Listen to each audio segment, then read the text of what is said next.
I started the Real Mental podcast because it bugs me when film and TV miss the mark about how mental health gets portrayed. Real Mental is a podcast where a film-loving psychiatrist, that's me, talks to a film critic to help people figure out their lives by getting to the truth about mental health in the movies.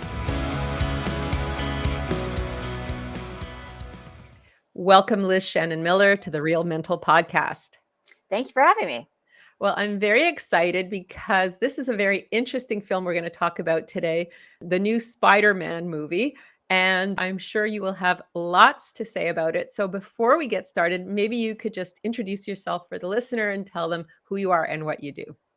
Yeah, my name is Liz Shannon Miller, as mentioned. I'm currently senior entertainment editor at a website called Consequence, which covers primarily music, but I get to be their lady in charge of film and TV coverage, which is quite fun, as you might imagine, because I literally just watch movies and TV shows all week and occasionally write about them. Yeah, it's great to be paid for your recreational activities. I mean, yeah, the catch is that your recreational activities then begin to feel like work, and you thus find yourself sometimes staring at the wall on a Tuesday evening going, what do I do now? But aside from that, it's actually, there are definitely a lot of perks. For sure, for sure. Well, this movie was a fun one to watch because it's so beautiful. Just as a visual, a piece of art, it's, pretty spectacular. But I thought we could talk a little bit about the themes that you've noticed in this one. And this is also a continuation of the animated series. So maybe you could start by, giving your impressions of this movie. I mean, I think, well, Across the Spider-Verse is a really interesting film in terms of one ongoing trend from this summer, which was movies that didn't technically end because they were technically part ones of two-part adventures. Latest Fast and the Furious movie was also like this. So was the latest Mission Impossible movie. If I were going to rank them in terms of most satisfying ending to least satisfying ending, I would say Mission Impossible ties up all of its threads pretty tightly. It's kind of a blah ending, but it is vaguely ending like. And then on the opposite side of the spectrum, like Fast X it's half a movie. It's not done yet. And it ends on a very dramatic cliffhanger. And Across the Spider-Verse is right in between them because it is technically just another part of Miles Morales' story.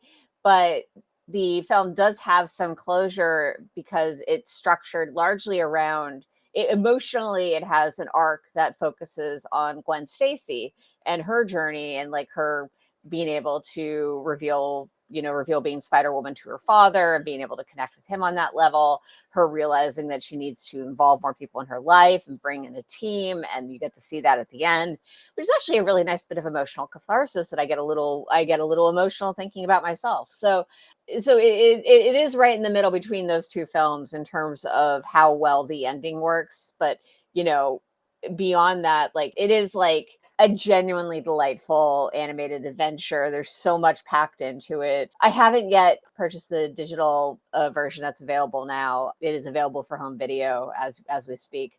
I've heard there's some actually big differences in it. They've made some changes between the theatrical release and this release, but like I said, I haven't dug into it, but there's just so much packed into it. And it's also such a strong emotional story. And the animation is so freaking good. I mean, like for me, like, the visual spectacle of it, the maximalist elements of it are remarkable, but the most important and most beautiful bits of animation to me are like just some of the scenes where Gwen Stacy and Miles are talking.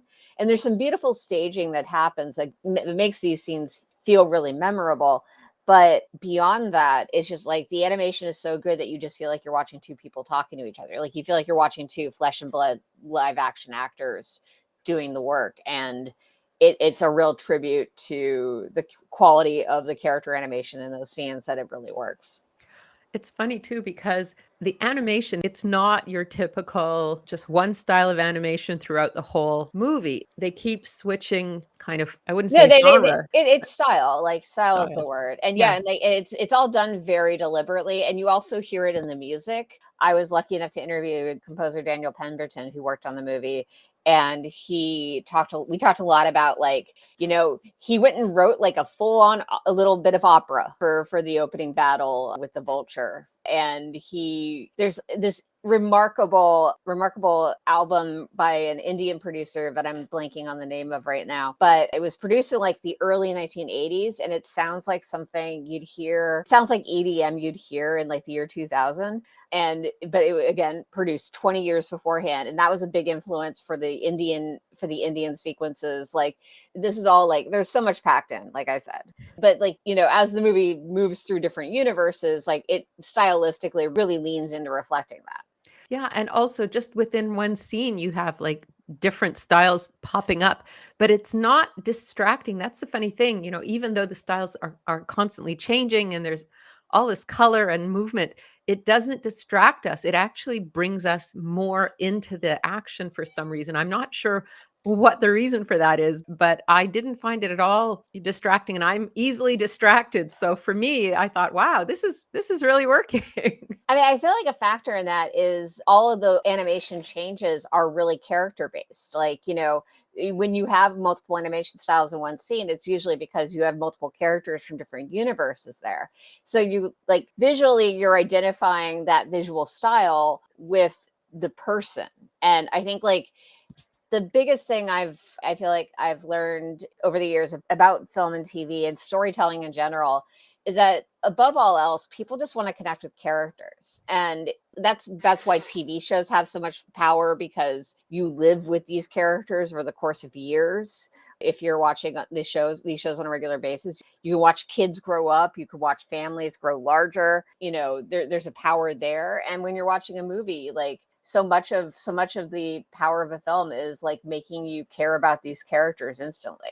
Yeah, so let's talk about the two main characters, Gwen and Miles, because they're teenagers Mhm. and they are in many ways like your typical teenagers, and obviously in some very specific ways quite different.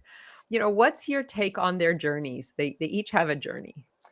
Yeah, I mean, well, Miles's journey is a little abbreviated in Across the Spider-Verse just because it's largely about, again, the first half of this story based on the way the film ends. I imagine we're trying to avoid spoilers to a No, I degree. don't think so. I think Okay, it's in that okay case, because this movie's been out for a while. So okay, everyone has their own tolerances, but even without getting too much into it at this moment, like I would say the biggest aspect of Miles as a character in this film is that he is really searching and he has like a real desire to want to belong to something bigger. And I think that's really interesting to see in an adolescent character these days, because I think we're seeing a lot of, I mean, I'm well past the age of adolescence, but I'm really inspired by watching like what I see on social media of kids like mobilizing and like in ways about fighting gun violence and fighting climate change. And like, there is like, it feels like a real populist movement happening amongst younger people. And I think that Miles's journey is a reflection of that, as is Gwen's, honestly. I think like there's something about being stirred to join a great cause that,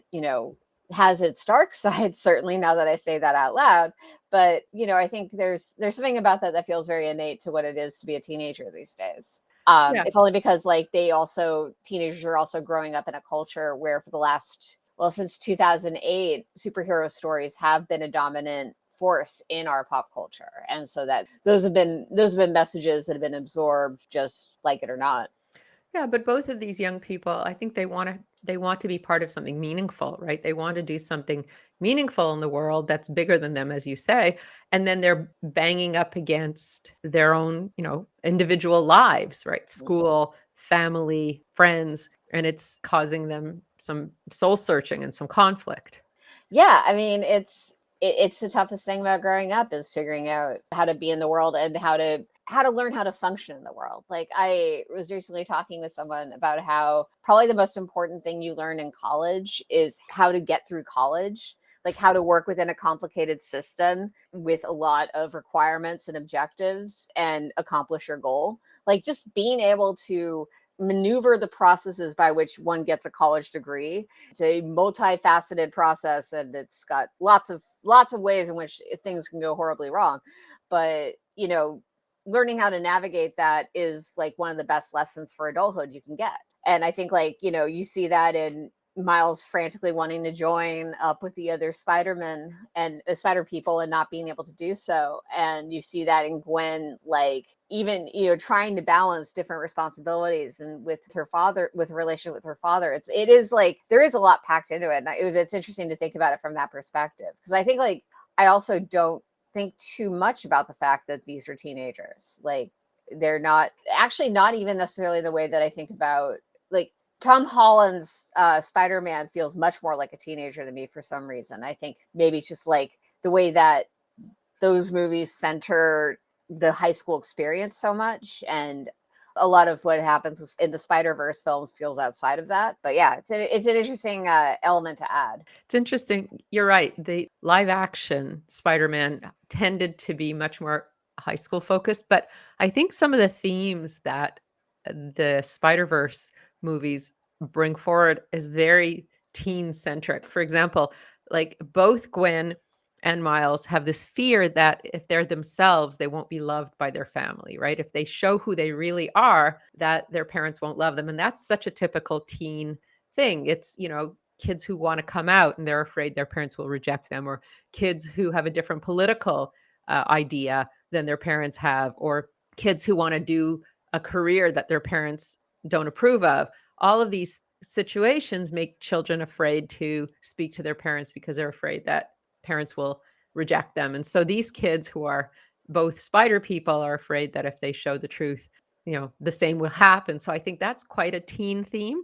And I also think that, the theme of coming into their power, toward the end of the film, Miles says, I feel like I have my power. I feel like I can do things. I can accomplish things. And coming into one's power, getting a sense of one's agency is a very big part of, I think, transitioning from teen to adulthood. So I think that's also quite an important teen theme. And even Gwen, in terms of like what you said, pulling together a team and getting people, that's another way to own your power, is to realize that you can ask for help and you can have support. So to me, the themes were quite teen oriented, but the setting was definitely not a teen setting. It was an adult setting with a bunch of teens trying to work out their teen issues while living in an adult world with big adult problems. So it's a funny contrast. It is. And that hearing you put it like that, like it makes a lot of sense. And I think like it's so much of the Spider-Man mythology just in general is very, it's I'm now thinking about web shooters because of course in the comics and in a number of interpretations, Peter Parker has the ability to he basically creates web shooters himself. He builds the technology to do so. And the one big change that was pretty controversial amongst comic book nerds, at least at the time, when Sam Raimi made his first film, was that he gave Peter organic web shooters, which is to say, Peter just wakes up with the ability to shoot webs out of his wrists. Why his wrists? Who knows? That's a scientist's job to answer. But that was a very deliberate, I think, attempt to lean into certain aspects of being a young man, getting older and coming to terms with your new body. And I don't think it gets played too hard, but I think it's definitely a theme. It definitely wasn't a choice they made by accident. Yeah. I think that one of the things that is so nice about these movies is that they do focus on young people who are having to contend with this enormous amount of power, but they're still young people who don't know themselves and who aren't comfortable in the world. And so there's this really weird disconnect between all their abilities and their confidence. Mm-hmm. Yeah, which also feels very adolescent in its way. Yeah, and another theme I think that really was very specifically teen is that both Gwen and Miles are bucking authority. They're just wanting to do things their way, and that is about as teenager as you can get, right? I'm going to do it my way. I mean, he even says that, right?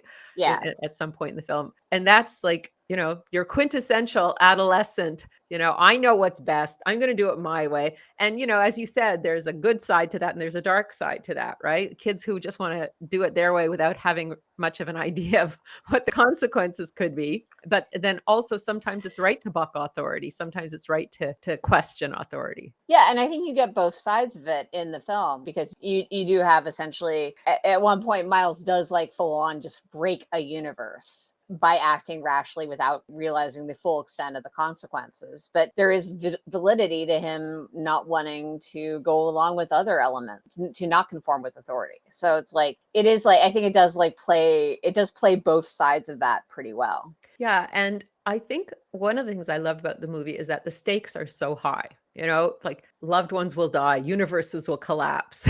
The stakes are really high. But I think these days, young people have a very acute sense of how high the stakes are. I think we all do, with the climate crisis, with political polarization, with all the things that are going on, the economy, north and south of the border. Young people, especially, are really aware of how high the stakes are. So in this movie, when the stakes are so high, they're believable because I think we're living a time where those stakes are as high for real people, not just animated people. Yeah, it feels like heightened is a good way to describe the world we live in these days on a number of levels. I think also the one counterpoint I'll share or suggest is that the movie does a really nice job of setting up these interdimensional stakes. Like it is huge in that respect. However, I think what becomes interesting about the movie is that, especially in the second half, there's the element that Miles finds out that there's a strong chance his father will die based on the rules of what rules that govern all these universes. And so it becomes a really focused goal for him, is that it's not just about saving universes. He just wants to save his dad. And that's a pretty relatable, pretty emotionally engaging quest for any character to be on. And I think, though, I it still bothers me because my whole thing is like, the Spider-Man has to, if a Spider person has to lose a loved one, then Miles already did that. We did that back in the first movie. He lost his uncle Aaron. It was a major plot point. It defined his journey. We did the uncle. We already did the uncle. We don't also need to kill Miles's dad. That's my note for the third film. We'll see if they take it. Yeah, well, I think these days, I don't know about you. I mean, you would know more than me. It feels like stories are getting darker to reflect our times, and writers aren't pulling their punches. Directors aren't pulling their punches as much. I just finished reading a fantasy book, and after I put it down, I was telling someone, I was saying, "Whoa, I need a palate cleanser after this." It was so dark, right? It was wonderful. It was a great story, but it was so dark. And I thought it's interesting. And it was an extremely successful trilogy, and darker as it goes along, I hear. But the thing is, I think writers and directors are, going to that dark place because they're not afraid, because our times are so dystopian. They're like, well, our stories can be dystopian. Our times beat everything, And I think that, for that reason, I would expect many sad things to happen in this series because it's just a reflection, I think, of our times. I mean, I don't know if I've noticed the storytelling getting darker. I think what I've noticed is the storytelling for children getting darker. Yeah. Like I think that's the key element. It's like, Yeah. I think we're at a point now where kids, I mean, when I was growing up, we were sneaking R-rated movies into sleepovers on VHS. Like, it's not like kids haven't figured out how to watch dirty stuff on their own. Kids will always figure out how to watch dirty stuff on their own. The internet has just made it significantly easier. But I think with that comes the fact that, like, in general, just content has become much more adult overall. Like, it used to be you couldn't swear on television. It used to be you wouldn't swear in a Star Trek episode. And now they do that frequently in the latest series that are being produced for Paramount Plus. Like, there's a lot of wild stuff like that happening. And yeah, it makes for complicated times. But I also think, like, at the same time, like, you don't want kids watching stuff before they're able to process it. I have lots of parents as friends, and they're very conscious, not just of whether or not something will be too adult for their kids, but in very specific ways. Like, I know one couple and their daughter doesn't react well to stories about parents dying, which, if I were a parent, I would be very touched by that. But also, I'm sorry, that eliminates every Disney movie ever made. So it's tough, I think, for, I think, like, because maybe this goes to the democratization of the content we're talking about here, but increased spread of more adult themes within pop culture, even for media that kids can watch. And I think that speaks to the fact that, like, now that you can't necessarily trust a PG-13 rating to make sure that it's safe for a kid who's under the age of 13, you learn to get more specific about what will bother them. Do you remember the movie by Spielberg, AI? Yes, I do. And that was a few years ago, wasn't it? That was 2001. There you go. So I remember sitting in that movie, and there was a man there with his 5-year-old son. Oh, And I wow. thought to myself, and this was in the middle of the movie, I turned and looked at this kid, and I thought to myself, what the heck are they doing here? Actually, finally, the guy got up and took his kid out of the room. And I was like, thank goodness. But I thought, I don't think this guy knew what he was attending. Yeah, I think like that happens all the time. I think like, parents take a chance on something. Certainly my parents took a chance on me with certain movies, and, I did not react well. At the same time, like, I feel like growing up, there were also times when, like, there would just be things that went way over my head, and I shouldn't have been watching Spaceballs as many times as I watched Spaceballs when I was a kid. But none of the adult jokes scarred me too badly. And most of them I didn't get. I don't get why it's funny that the Spaceballs president, I didn't get why it was funny that he had 2 girlfriends or something like that. I'm misremembering this horribly. The point is that I had the best viewing experience of The Matrix a couple years ago. They did a re-release for the 20th anniversary. And in the theater, it was like a really nice Dolby theater. And this guy had brought like his 11-year-old and 14-year-old. Like, that's my ballpark on their ages. They were not full-fledged adults by any respect. And it was really fun watching the movie, imagining it being the first time I'd seen it in the theater. Because those kids were old enough, I think, to be okay with The Matrix. Like, there's some creepy stuff in The Matrix, but I think most of what it gets its R rating for, aside from some swears, which again, you can now hear on Star Trek. Aside from the swearing, the most intense stuff is some of the violence, and a lot of that violence, while still executed with technical precision to beyond anything we'd seen it up to that point, it isn't as intense under 2023 or 2019 eyes. So it's interesting. It's interesting to think about how the kids these days are handling all this. Well, video games and things Oh like yeah, that, right? So, exactly. Yeah, like it's really a Matrix. The first Matrix is no more violent than most first-person shooters these days. yeah. And now let's pause for a quick word about my other podcast. I'm Dr. Marcia Sirota. We all need to be inspired and uplifted these days. We need a good laugh, and we need to be moved. In the Ruthless Compassion podcast, I speak with a wonderfully diverse group of people. They've overcome daunting obstacles, and they're making unique, exciting contributions to our communities and to our world. The Ruthless Compassion podcast is at 145 episodes and counting. Why not have a listen to it today? So, getting back to the latest Spider-Verse movie, Sure. I felt like the psychology, they got it right, because these kids, as you were saying too, these kids felt like real characters. They didn't feel like cartoons. They felt like real young people. And it just happened to be that the medium was animated, but they felt like believable young people with believable issues, believable feelings. When Miles looks at Gwen and you can see that he's in love with her, you could feel the longing, in his body language, in his eyes, and, his first teen love, right? Right. Yep. Those felt so real. Absolutely. And I think, again, going back to what I was saying at the beginning about like that it's a real tribute to the animation that they're able to render these characters so effectively that you really pick up on the nuances. Like, you don't need anyone to say out loud, Miles is in love with Gwen. Like, we just get it. It isn't even necessarily real love, but at the very least, it's a very relatable crush. For sure. And the bad guy, Spot, initially he's kind of funny, and then it shifts and he gets really scary, when we realize how powerful he is and how much rage he has toward Spider-Man. Yeah. Then it's like, whoa, this guy is trouble. And then you get this chill because, that he's coming for Miles's family, and, he really wants to hurt Miles, because he feels that Miles hurt him. And that's a good nemesis. That's a good nemesis because you're scared. But you also see he's scary because of all of the things you mentioned, and yet it all comes from a very organic and believable place. Like he's someone who felt put down and bullied and, powerless. And as we see, oftentimes in life, anytime people feel powerless, the ways in which they try to get back their power can be destructive. Yeah. So psychologically, he made a lot of sense because he was this weakling and this, the brunt of jokes. And then he lost everything. And then he got powerful and he only has one thought, which is revenge. Right. And Yeah.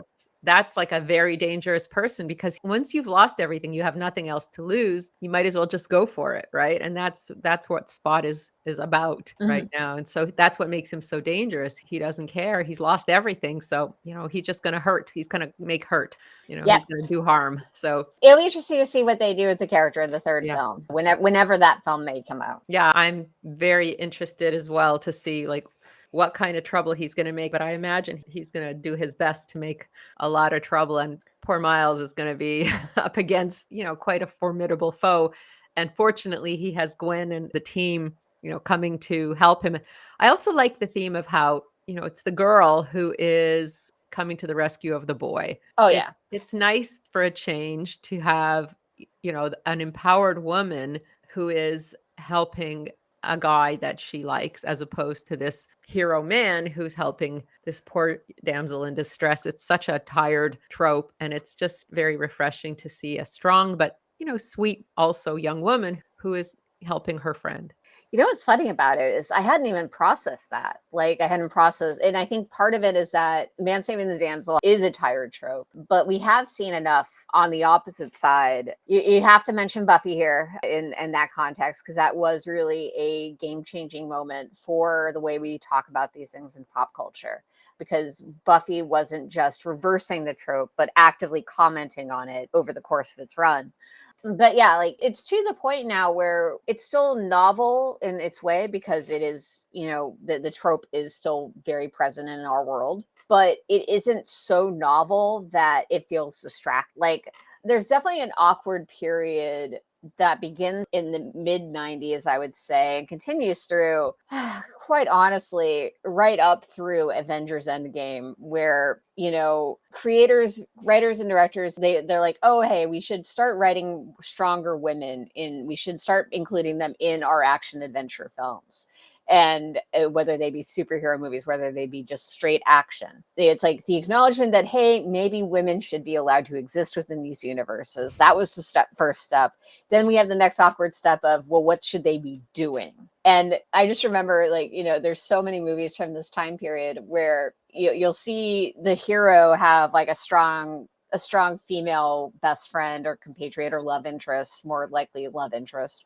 And she would be strong and she'd kick a little butt. And then you'd see the villain, and the villain would also have a female henchman. And you'd be like, oh, so that's who's going to fight our main girl during the big climactic battle sequence. Because you can't have a man fight a woman. It's just not fair. But you can have the henchwoman fight the hero's best friend or love interest, more likely. And so like there's been like that awkward transition. Now we're at to the point where, there's more equality between men and women in these sorts of scenes. You can have a sequence in which a woman fights a man and maybe even wins or maybe loses. And actually the fact that a woman can lose a fight scene, a fight with a man in an action sequence, like you got to calibrate it well. Like it gets a little uncomfortable once, especially if the man is more powerful and like starts physically like, beating up on her. Like I'm always very conscious of these things, mostly because I've been watching this process slowly evolve. Like the reason I mentioned Endgame is more just kind of like there is that one moment during the big final battle where, we have all the female heroes step up to do one sequence within the action sequence. And it's nice to see all the ladies, but it's so fucking pandering. And these movies are still figuring out how to handle women existing. And so Across the Spider-Verse, though, is I think like the platonic ideal, what we're talking about here, where it all works and we're not thinking about gender, we're just thinking about people. Yeah, I totally agree with you. I feel like, and maybe that's why you didn't notice it because it was just so appropriate. It was so Yeah. well done that Gwen is a character. She's a heroic character. Miles is a character. He's a heroic character. They both have their hero's journey. And in this case, it just happens to be that, Miles is a little bit more lost and Gwen is able to help him, Yeah. at least in this case. And she's older and she's more Yeah. experienced. It's just a Yeah. natural part. And that doesn't detract Yeah. from the fact that he also does have this crush on her. Yeah. So I think you're right. I think it's, she's older, she's more experienced, and she's, she kicks ass.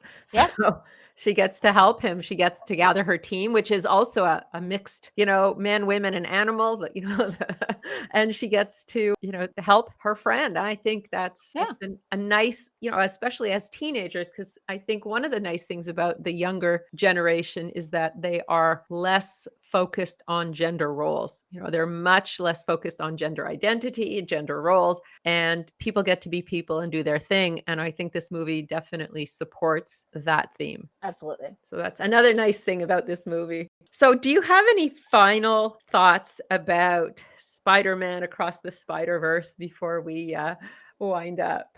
No, I think we covered a lot of the bases. I think what's so fun about the movie is that visually it's so strong that the visual aspect of it could easily overwhelm the conversation. Like you could spend so much time just breaking down everything they did to make that movie work. There are nuances to it that are just in it for animation people. Like there was a thread on Twitter about the way they animate the Spider-Punk character, where the frames that they use to change his character or move his character from one position to the next, like they use different frames. So that's why he always looks a little out of sync with the rest of the action. And like, it's the sort of thing where you might clock it a little bit as a complete outsider, but but like for the animation nerds in the crowd, they're like, oh, so like I said, it could easily overwhelm. All of this stuff could easily overwhelm the conversation, but the fact that there's also a really strong story anchored by really strong characters that says a lot about where we are today as people. Like it really is like impactful. Yeah, and that's one of the reasons why I thought this would be a good film to bring onto Real Mental, because it's not just an animated feature that's pretty. It's got real human emotion and motivations and stakes, and I think it's a very universal story in a beautiful package, but the package doesn't detract from the story and the story doesn't detract from the art. I think they got it right, and I wish there were, Oscar nominations for this kind of animated film, but just as a film as opposed to an animated film, because I think as a film, it's a great film. Well, I think it's a shoo-in for the best animated feature category at the Oscars. It is a strong contender to win at this point. Though who knows? It's already like, I have to say, in Teenage Mutant Ninja Turtles Mutant Mayhem I reviewed both films, and both films I gave an A-. There were moments of when I was writing my Teenage Mutant Ninja Turtles review where I was like, this might be a better movie. Like we've had a really strong year for animation so far, because like the new Turtles movie is great, Spider-Verse is great, Elemental is kind of a weird movie in terms of its world building. Like it may not make any sense whatsoever, but emotionally it's a really powerful story. I really enjoyed Elemental. So anyways, the best animated feature race is looking crowded this year, but the thing is that since they increased the best picture slot to 10 nominees, it is not uncommon for animated features to get into that category. I don't think Into the Spider-Verse was nominated for Best Picture, but it was a contender. And so I'm actually looking this up now. I'm sorry, but I need to know. It was just nominated for Best Animated Feature. It was nominated for Best Picture, but it could have been. And Yeah. there's every chance that Across the Spider-Verse could also get a nomination, depending on how crowded the field gets. And guess what? It's getting less crowded because of the strikes. A lot of studios are pushing release dates to next year. So who knows? Anything is, TBD, anything is possible. Yeah, wonderful. Well, Liz, it's been so much fun talking with you today. If people are interested in finding out more about what you do, where could they find you? In general, you can go to lizshannonmiller.com for most links to what I'm doing.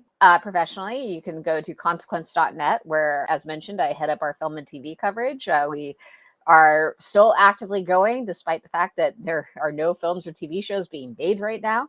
And the thing I'm really proud of with Consequence is I have a newsletter called Stream On, where I do a weekly roundup of streaming recommendations. It's something I put a lot of thought and effort into. It's something I'm really proud of. I'd love for more people to subscribe to it. So hopefully in the show notes or something like that, you can provide a link. Sign up for that if you have a moment. And find out what ridiculous things are currently on all the different streaming services. Sounds terrific. Well, thanks again, Liz. It's been really great talking with you about Spider-Man Across the Spider-Verse. Thank you for having me.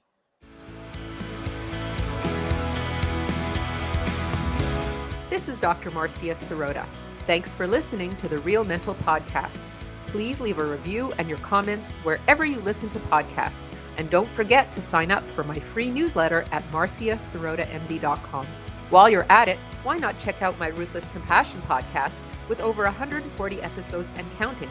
And if you have any ideas for guests for either Real Mental or Ruthless Compassion podcasts, please email us at info@marciasirotamd.com. Happy listening!